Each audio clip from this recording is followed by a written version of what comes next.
오늘 이 본문 말씀 속에서도 우리는 참 바꾸기 힘든 것을 바꾸는 교회의 모습을 보게 되는 겁니다. 다들 사람들마다 바꿔야 된다 얘기는 하지만 그러나 사실은 목청만 아플 뿐이지. 그리고 그것 때문에 수많은 분열과 아픔을 만들어낼 뿐이지 실제적으로는 그러한 개혁을 이루어내는 것이 쉽지가 않다는 것을 알게 되는 거예요. 그 인정해야 되는 거예요. 그리고 흔히들 그러잖아요. 바꾸라고? 너부터 바꿔 그러잖아요. 너부터 바꿔. 바꾸라고 얘기하는 그 사람을 향해서 다른 사람들이 얘기를 너부터 바꿔, 너도 바꿔 이렇게 되는 거예요. 그러니까 우리가 이런 그 개혁을 얘기하는 것이 얼마나 어려운 일인가 하는 것을 알 수 있는 부분입니다. 그런데 오늘 여기 이 본문 말씀 속에는 예루살렘 공의회가 어떻게 이 어려운 문제를 다루고 있는지를 가르쳐주고 있습니다. 이것은 어떻게 보면 신앙 세계 안에서, 교회 안에서 일어나는 일이라고 말할 수도 있지만 실제적으로는 가정에도 적용이 되고 개인에도 적용이 되고 직장에도 적용이 될 수 있는 문제이기도 해요. 그러니까 여러분, 오늘 이 문제, 어떤 문제입니까? 안디옥 교회에 사람들이 왔어요.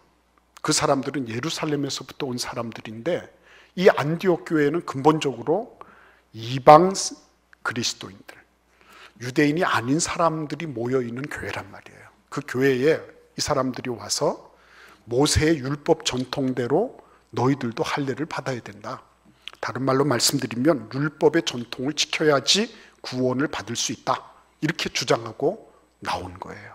그러니까 이 안디옥 교회에서는 이거 지금 심각한 문제다.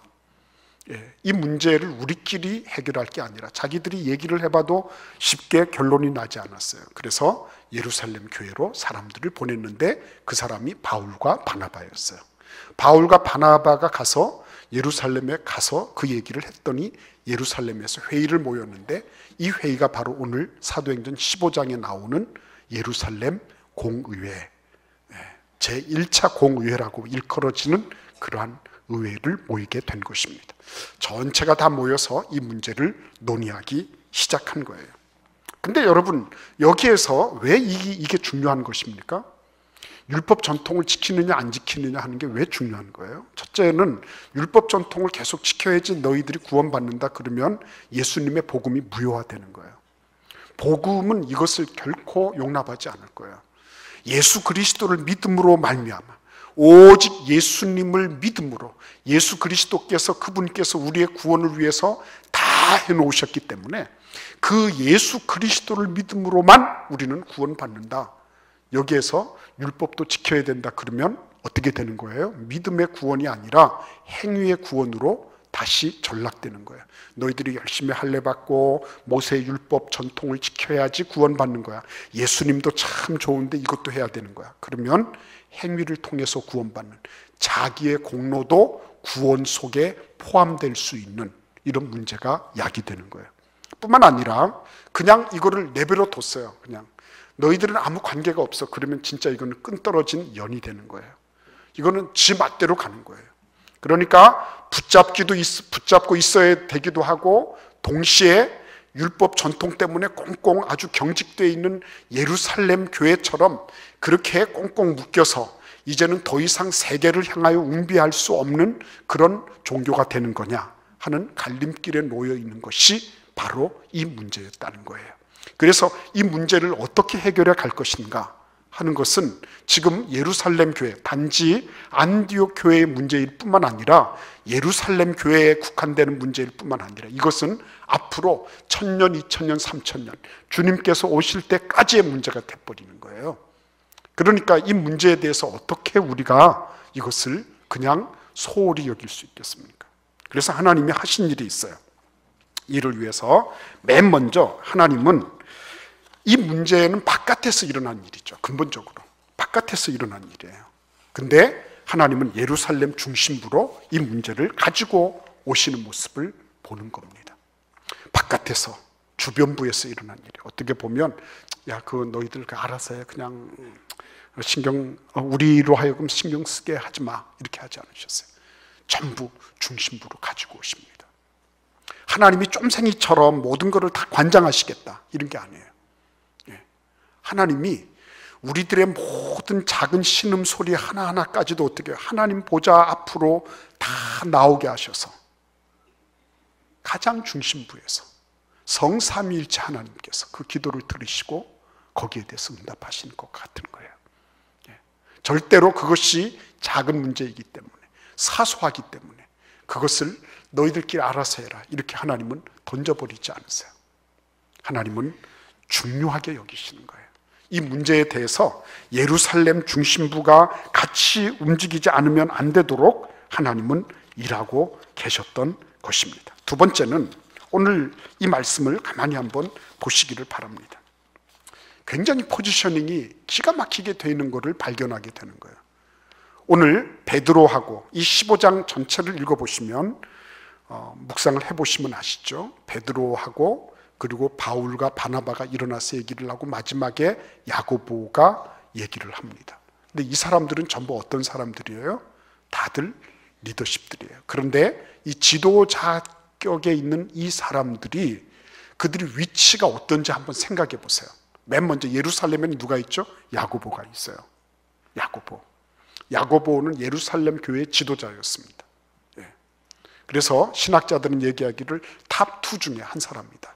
탑2는 누구예요? 베드로하고 야고보. 그런데 이 사람은 예루살렘 중심에 있습니다. 그리고 이방인들에게는 누가 나갔어요? 바울과 바나바가 나가서 지난 2년여 동안 2천 수백 킬로를 다니면서 이방인들에게 전도를 했어요. 이방인들은 바울과 바나바가 감당을 했어요. 그리고 여러분, 이방인들에게 복음을 증거하는 일을 아주 극적으로 그리고 아주 선명하게 드러낸 부분이 뭡니까? 이방인에게 성령이 강림하신 사건이었어요. 그런데 그 성령 강림 사건에 대해서 누가 활동을 했습니까? 베드로가 있어요. 베드로는 예루살렘에서부터 어디로 갔어요? 고넬료에게로. 그래서 이 예루살렘과 고넬료, 이방인 그 사이에는 베드로가 왔다 갔다 했어요. 예루살렘의 야고보, 이방인에게는 바울과 바나바, 그리고 그 사이에 왔다 갔다 한 거는 베드로. 이렇게 된 거예요. 그러니까 어떻게 됐습니까? 하나님은 하나님께서 일을 행하시기 위해서 이 모든 개혁하기에 합당한 자원들을 요소에 배치하고 계셨다는 거예요. 우리가 봐서 저 사람이 왜 야고보가 스데반 사건이 일어났는데도 불구하고 그 자리에 가만히 있나? 우리는 그런 생각을 할 수 있습니다. 왜 사도들은 끔찍 않고 그 자리에 있어? 이렇게 생각할 이유가 있는 거예요. 거기에 내가 아무 쓸모가 없는 것 같아. 나는 그냥 이렇게 그냥 이름 없이 빛도 없이, 그거는 찬송가에서 부르는 거지, 나는 정말 그러니까 기분이 나빠, 내 존재감이 없어서 나는 싫어, 이렇게 보일 때가 있어요. 그러나 걱정하지 마십시오. 하나님은 그러한 일들에 대해서도 다 보석을 놓고 계시다는 것을 아셔야 되는 겁니다. 그래서 여러분, 오늘 여기 보시면 사실은 모세의 율법 전통을, 그러니까 할례를 받고 그리고 율법을 지켜야지 구원받는다라고 주장하는 사람들에 대해서 어떻게 하는 거예요? 이거를 외부로부터 와서 충격을 줘서 예루살렘 교회에 있는 사도들에게 이렇게 한 게 아니에요. 그 문제가 예루살렘 교회로 들어왔죠. 그리고 이걸 어떻게 했습니까? 자기들은 이걸 안 바꿔도 괜찮아요. 예수님 이미 다 만났잖아요. 그죠?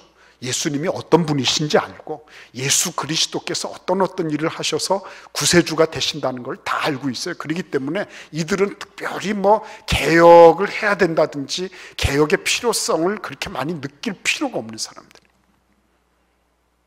그리고 사실상 보면 이들은 구약의 전통을 그대로 받아왔기 때문에 이들은 구약의 전통이 아주 몸에 잘 맞는 옷처럼 편안한 거예요. 할 필요가 없는 거예요. 외부에서 볼 때는 저 사람들이 바뀌어야 되는 건데 개혁의 대상이 되어야 될 사람들이죠. 그런데 가만히 오늘 이 말씀을 보십시오. 누가 개혁하고 있어요? 그 대상들이 개혁을 하고 있는 거예요. 이게 놀라운 축복이에요, 여러분. 네. 개혁의 대상이 될 그 사람들이 자기 자신들을 개혁해 나가고 있는 모습을 우리는 보는 겁니다. 하나님은 그렇게 일하시는 거예요. 네. 저 사람이 어떻게 해서 외부적인 어떤 충격을 받고 그리고 어떤 큰 어떤 병고를 맞이해서 그래서 고치고 바꿀 수 있어요. 그것도 나쁘지 않은 거예요. 그러나 더 좋은 것은 뭐예요? 하나님 앞에 내가 개혁의 대상인데 내 자신이 스스로가 어떻게 되는 거예요? 그 개혁을 향해서 나아가고 있다는 거. 다른 말로 말씀드리면 그 사람은 누구예요? 개혁을 주도적으로 하도록 하나님께서 딱 뽑아놓으신 사람들이에요. 우리는 밀려가는 사람들이 아닙니다. 하나님은 우리를 밀려가도록 어쩔 수 없이 바꾸고, 어쩔 수 없이 변형되고, 어쩔 수 없어서 겨우 간신히 했습니다. 여러분, 그게 무슨 인생입니까? 그게 어쩔 수 없어서 예배드리고 직분이 있으니까 어떻게 하고, 그게 무슨, 여러분, 그게 신앙인이에요? 하나님께서 나에게 주신 것에 대해서 하나님은 이렇게, 이 사람들이 사실은 율법주의를 그대로 받아왔던 사람들이잖아요. 예수 그리스도의 복음을 받기 이전에 그들은 정말 편안하게 생활했던 사람들이에요. 근데 이들이 지금까지 수천 년 율법 전통을 깨부수고 그리고 거기에 대해서 범세계적인 그런 신앙으로 나아가도록 하는 일에 이들이 먼저 발벗고 나선 거예요. 너희들이 주도해라는 것입니다. 너희들이 주도해라. 여러분, 우리도 신앙생활도 마찬가지고 가정에서도 마찬가지예요. 직장에서도 마찬가지예요. 이것을 주도하도록 하나님께서는 우리들을 부르고 계신 것입니다. 마지못해서 어쩔 수 없어서 눈치 보면서 그냥 신용만 하는 거, 그거 별로 그렇게 재미있는 일도 아니고 신명나는 일도 아니고요. 그런 사람들이 앞으로 개혁적인 그런 어떤 것들을 해낼 수 있는 것도 없어요. 하나님은 우리로 하여금 비록 우리가 부족한 사람들이에요. 야고보는 어떤 사람입니까? 예수님 동생이지만 예수님 반대했던 사람이에요. 예수님 보고 저런 사람이 스스로 메시아라 그래, 이랬던 사람이에요. 근데 이가 예수 그리스도를 믿고 회개하고 주님께로 돌아와서 지금 교회 지도자가 된 거예요. 완벽한 사람이 누가 있어요? 베드로는 부인을 안 했습니까? 사도 바울은 괜찮았던 사람이에요. 다 불완전한 사람이에요. 다 개혁 대상이 될 사람들이에요. 근데 그 개혁 대상들을 하나님은 개혁의 주체로 바꾸어 주고 계신 거예요. 나는 완벽해서 개혁합니까? 너는 완벽하니까 바꿀 수 있습니까? 아니에요. 절대로 그렇게 할 수 없습니다. 그러나 하나님은 우리로 하여금 부족한 우리들을 사용하셔서 개혁의 주체로 쓰시기를 원하고 계시더라 하는 거예요. 여러분, 그렇기 때문에 오늘 이 말씀 속에 우리는 아주 중요한 포인트를 보게 되는 것입니다. 이 사람들이 베드로나 바울, 바나바나 야고보나 어떤 특징을 가지고 있죠? 맨 먼저는 베드로는 자기가 제6시 기도 시간에 올라가서 기도하고 그리고 환상 보고, 그죠? 배고픈데 자꾸만 내려오는 게 뭐예요? 먹을 수 있는 게 아니라 털 달리고 굽 갈라지고, 그러나 이거 되새김질은 할 수가 없고, 이런 것들, 꿀꿀거리는 이런 것들, 아주 그 배관시하거나 아니면 부정하게 여기는 이런 짐승들 계속 3번이나 보여주시고, 그런데 바깥에서는 초인종이 울리고, 하나님께서 고넬료 훌륭한 이방인인데 그 사람이 기도 중에 당신을 모시고 오라고 하는 환상을 보았습니다. 그래가지고 이 사람들이 어떻게 하는 거예요? 고넬료는 고넬료대로 말씀을 따라 순종하고, 베드로는 베드로대로 순종하고, 그런 거죠. 그죠? 그렇게 해서 만나게 된 거예요. 그리고 성령께서 강림하시는 것을 보는 거예요. 그리고 여러분 또 보십시오. 바울과 바나바는 어떻죠? 바울과 바나바는 자기들이 자기 열정대로 막 튀어나가서 선교하고 했나요? 아니에요. 여러분, 바울과 바나바도 선교적인 그런 일을 하기 전에 성령 안에서 깊이 들어졌어요. 그리고 성령의 인도하심을 받았어요. 그렇죠? 그래서 교회에 보내심을 받고 그들이 간 거예요. 그리고 하나님 앞에 순종하면서 사역을 하다 보니까 2년여를 보내고 지금 안디옥 교회로 왔다가 문제 때문에 이 문제를 가지고 예루살렘 온 거예요. 전부 보니까 말씀을 순종하고 있는 사람들이라는 특징이 있어요. 말씀을 순종하게 되면 어떻게 됩니까? 간증할 게 있잖아요. 여러분, 오늘 본문 말씀을 찾아보시면 사도행전 15장 6절에서 9절도 마찬가지고요, 12절도 마찬가지예요. 오늘 읽었던 15장 12절 말씀도 마찬가지예요. 전부 다 뭐예요? 순종해 보니까 어때요? 하나님이 이방인들에게도 우리와 똑같이 복음을 통해서 구원해 주시더라. 이게 공통점이 다 도출이 된 거예요. 바울과 바나바도 그 얘기를 하는 거예요. 이 사람들은 각자 다른 곳에 있는 사람들이에요. 아까도 말씀드렸죠? 포지셔닝이 다 달라요. 위치가 다 다릅니다. 그런데 자기가 있는 곳에서 말씀 따라 순종했어요. 여기에서도 베드로도 순종하고 고넬료도 순종하고 바울도 순종하고 바나바도 순종하고 야고보도 순종하고, 이런 어떻게 보면 다 파편처럼 흩어져 있는데 이런 사람들이 하나님 앞에 순종하며 살았는데 이 순종의 삶을 다 같이 모아보니까 어떻게 나왔어요? 이방인들에게 복음을 전해도 이방인들에게 모세 율법을 강요하지 않고도 예수 그리스도의 이름으로 구원받는 것, 이거는 유대인이나 이방인에게나 다 동일한 것이다 하는 그런 결론을 얻게 되었다는 말씀입니다. 그러니까 여러분, 정말 중요한 건 개혁하려고 하는 사람들의 특징은 뭐예요? 그들이 이미 말씀을 순종하고 있었다는 거예요. 그리고 말씀 순종을 통해서 뭐가 있었어요? 하나님이 그들에게 실증적으로 보여주신 간증이 있는 거예요. 베드로도 간증하는 거예요. 내가 하나님의 말씀 따라 순종해 보니까 이런 일이 있었습니다. 나는 그거를 기획하거나 아니면 사람들끼리 모여서 회의를 해서 이런 게 아니라 하나님 말씀 따라 가보니 이랬습니다. 그랬어요. 사도 바울도 마찬가지였고 바나바도 마찬가지였어요. 다들 그런 얘기를 하고 있는 거예요. 그러니까 개혁을 하려는 분들의 그런 삶은 틀림없이 그분들은 남에게 개혁을 요구하기 이전에 그는 뭘 하고 있어야 되죠? 말씀을 순종하고 있어야 되죠. 어디에서요?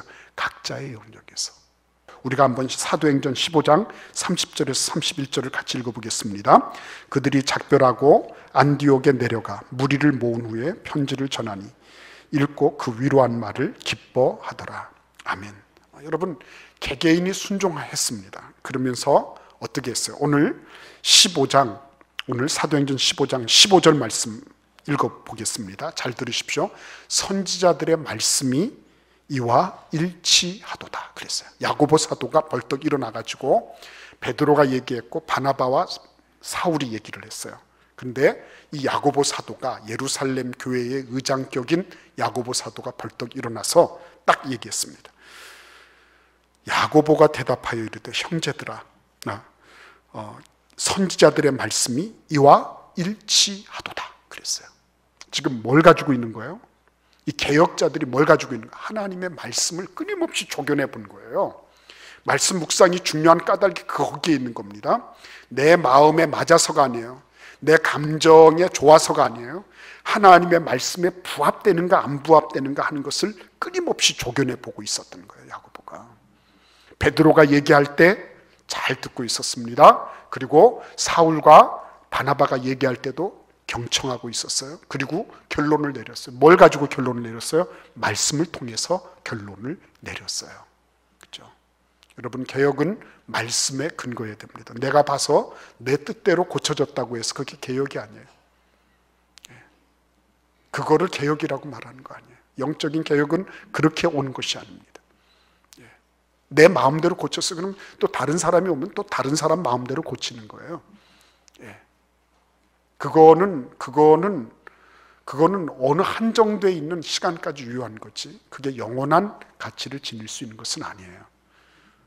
근데 여러분, 오늘 이 말씀을 보시면 야고보는 아모스 선지자와 이사야 선지자의 말씀을 통해서, 아모스 9장 12절, 이사야 45장 21절을 통해서 하나님께서 말씀하신 것대로 이루어졌다는 것을 그는 정확하게 근거를 댈 수가 있었어요.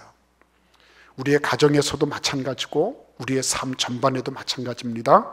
고치고 싶고 바꾸고 싶은 거 많죠. 많은데 그럴 때 꼭 기억해야 될 것, 이것이 말씀과 부합되고 있는 거예요. 그리고 말씀과 부합되기 이전에 나는 그러한 순종의 삶을 살아가고 있는가, 이것이 와야 되는 거예요.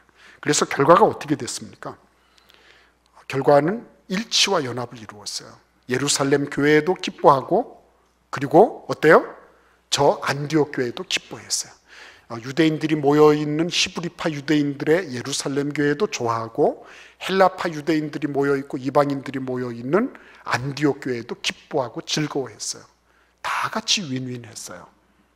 이게 어떻게 해서 가능해졌습니까? 일치와 연합이 어떻게 왔습니까? 여러분, 개혁을 하지만 어느 한쪽이 죽었어요. 개혁 때문에. 고쳐놨더니 분열됐어요. 뭐 바꾼다고 했는데 와장창창 거려가지고, 그래서 완전히 이거는 뭐 어느 한쪽은 개혁됐다고 좋아하는데 어느 한쪽은 그것 때문에 죽게 생겼어요. 그건 개혁된 게 아니에요. 그건 개혁이 아닙니다. 진짜 개혁은 뭐예요? 우리 같이 한번 야고보서 3장 17, 18절 말씀을 같이 읽어보도록 하겠습니다. 야고보서 3장 17, 18절 말씀입니다. 374면인데 제가 읽겠습니다. 오직 위로부터 난 지혜는 첫째 성결하고 다음에 화평하고 관용하고 양순하며 긍휼과 선한 열매가 가득하고 편견과 거짓이 없나니 화평하게 하는 자들은 화평으로 심어 의의 열매를 거두느니라. 와, 멋있죠? 여러분, 이게 진짜 개혁이에요. 하나님이 기뻐하시는 개혁은 어떤 한쪽은 이익을 보고 어느 한쪽은 완전히 찌푸러지는 그런 개혁이 아니에요. 그건 개혁한 게 아니에요. 그건 누구나 할 수 있어요. 하나님의 말씀 없어도 할 수 있어요. 신앙 없어도 할 수 있어요. 그런 개혁은. 그러나 진짜 신앙인들이 개혁을 한다고 할 때는, 그때는 첫째 성결하고 다음에 화평하고 관용하고 양순하고 긍휼과 선한 열매가 가득하고 편견과 거짓이 없는, 그래서 화평으로 심어 의의 열매를 거두는. 여러분 보십시오. 화평과 의가 어떻게 양립될 수 있어요? 같이 병립될 수 있습니까? 그런데 화평을 심었는데 의의 열매가 나오는 거예요. 이건 하나님이 하시는 거예요. 하나님이. 이 모든 개혁은 하나님이 하신 거예요. 그렇기 때문에 어떻게 됐습니까? 자기들이, 이 개혁자들이 어떻게 되는 거예요? 유대교의 그 율법 전통이 없어지면서 이 개혁자들은 이제 더 이상 안디옥 교회 같은 데서 와가지고 유권 해석을 해달라 이런 말 없게 될 거예요. 다른 말로 말씀드리면 이들은 소멸되기로 작정한 사람들이에요. 소멸되기로 작정한 사람들. 그래서 여러분, 진짜 개혁하는 사람들은요, 자기가 목숨 걸었던 그 진리 때문에 내가 소멸되어도 아무 문제가 없는 거예요. 그것 때문에 기뻐하고 즐거워하는 거예요. 예수님이 그렇게 하신 거예요. 오늘 주님 앞에 나오신 여러분들, 바꾸기를 많이 요구하시죠. 바꿔야 될 게 얼마나 많습니까? 마음에 들지 않는 일이 얼마나 많아요. 그렇죠? 오늘 분명하게 우리가 말씀을 통해서 봤어요. 개혁하고자 하는 사람들은 어때야 된다. 개혁하고자 할 때는 무슨 일이 있어야 된다. 그 일을 통해서 하나님은 그 작은 편린들을 다 모아서 하나님은 큰 그림을 그리시더라. 그렇죠? 그리고 그 열매는 반드시 아름다운 일치와 연합이더라. 이런 은혜와 축복이 우리 모두에게 있기를 기원합니다. 기도하겠습니다.